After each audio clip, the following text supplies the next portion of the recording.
पीड़ा और कष्ट के कारण। रोगों को यदि इच्छा अनुसार भोजन दिया जाए तो 99% लाभ पहुंचता है।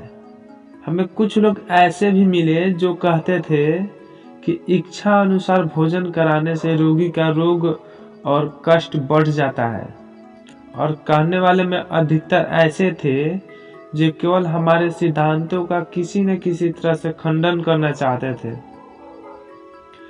तो पता लगाने से मालूम हुआ कि उन्होंने झूठ कहा था। इच्छित पदार्थ खाने से रोग और कष्ट कुछ बढ़ जाना सर्वथा असंभव ही नहीं है। हमारे पाठक इसका कारण जानने के लिए अवश्य उत्सुक होंगे, अतः इसके कारणों पर प्रकाश डालना आवश्यक है। इसका पहला कारण यह है कि कभी कभी इच्छा को रोग पहचानने में ही गलती हो जाती है।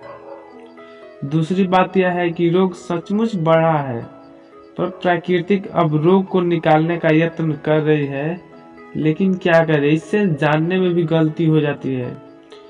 तीसरी बात जो बहुत ध्यान देने योग्य है कि वैद्यों, डॉक्टरों और हकीमों की विभिन्न प्रकार के चिकित्सालय और औषधियों ने और सभ्यता के अनेक नियमों ने मनुष्य की स्वाभाविकता और उसकी जीवन शक्ति को नष्ट कर डाला है।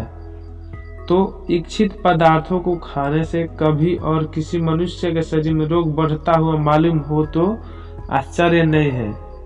यहाँ एक प्रश्न यह भी हो सकता है कि सभ्यता के नियम कैसे हानिकारक है। तो हमारे मत से वर्तमान समय सभ्यता के करीब करीब सारे नियम हमारे शरीर के लिए हानिकारक है।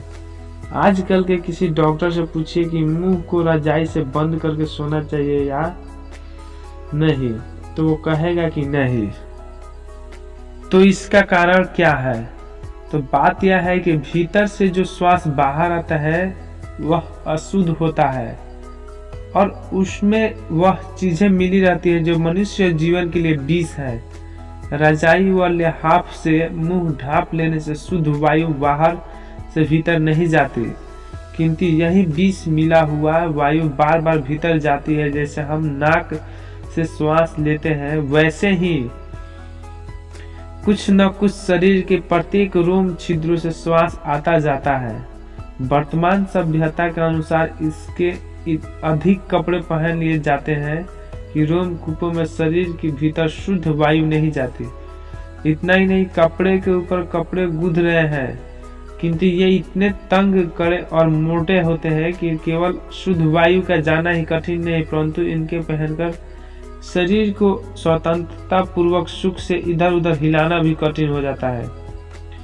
तो हमारे देश के कुछ ब्राह्मणों और पंडितों सिर पर भी बड़ी बड़ी पगड़ी खूब कसकर बांध लेते हैं। यह भी हानिकारक और स्वभाव में मंदिरों में, मेलों में, तीर्थों में, गिरजों में, सिनेमा और थिएटरों में, नाच घर और क्लबों में भी कभी कभी इतनी भीड़ हो जाती है कि मनुष्य श्वास के साथ विष को अधिक मात्रा में शरीर के भीतर डाल लेता है। इस विष को कार्बन डाइऑक्साइड कहते हैं।